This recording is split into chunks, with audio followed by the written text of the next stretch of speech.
Hayag saon maayong adlaw o maayong gabi. Another day and great opportunity again to share the word of the Lord sa imuha karon, and kini nga pulong sa Ginoo no magahatag siya sa tuaw kanang kadasig, encouragement sa matag adlaw. That's why ikinabuhi jud nato ang kini nga pulong sa Ginoo, and gusto ti kay encourage no sa imong kinabuhi tun-a ang pulong sa Ginoo. It because no dili kawang atong pagtuon sa pulong sa Ginoo. Kung naga-struggle ka about sa imong life karon, very recommend jud nako no nga magtuon ka or magbasa ka sa pulong sa Ginoo. It because the word of God kanunay jud siya naga-encourage sa imuha. And ang akong i-share sa imo karon nga pulong sa Ginoo makita sa Exodus chapter 4 verse 12. Ana siya, busa lakaw kay tabangan ko ikaw pagsulti ug tudluan ko ikaw sa imong isulti.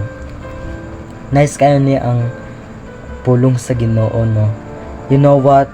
Sa verse 12 no nga makita sa Exodus chapter 4, kinadefine niya nga si Moses no naga-doubt siya siyang kinabuhi. It because ana siya dili ko kabalo magistorya. Ako'y kanang limitation bitaw.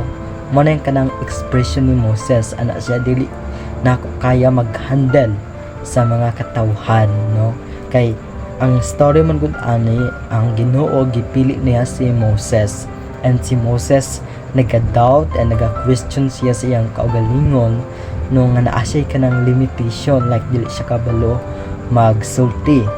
But sa verse 12 no giingnan siya sa Ginoo, busa lakaw no kay tabangan ko ikaw pagsulti ug tudluan ko ikaw no sa imong isulti. Very nice kaayo kini nga verse no. Diri nato matunan kung paano maga-encourage ang Ginoo sa life ni Moses, at the same time sa atong kinabuhi, kung paano maga-encourage ang Ginoo sa ato. You know what, in our life ate ka ng mga limitation, but if we ask the Lord nung maga-uban siya sa ato ang kanang limitation nato no naasya kanunay no maga-handle sa atong limitation. It because no andam siya maga-uban sa ato dili niya gusto nga ang atong kinabuhi is mahimong makauulaw sa uban.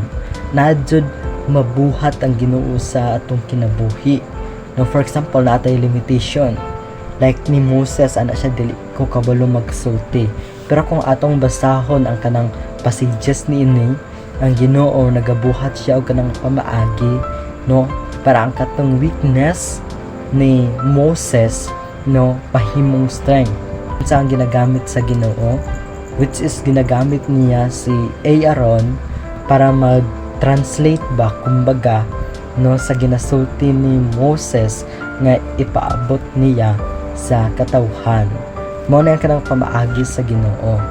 That's why brothers and sisters no, if nakay limitation sa imong kinabuhi, kinahanglan nimo mag-ask, muduol sa Ginoo. It because andam siya mutabang sa imuha.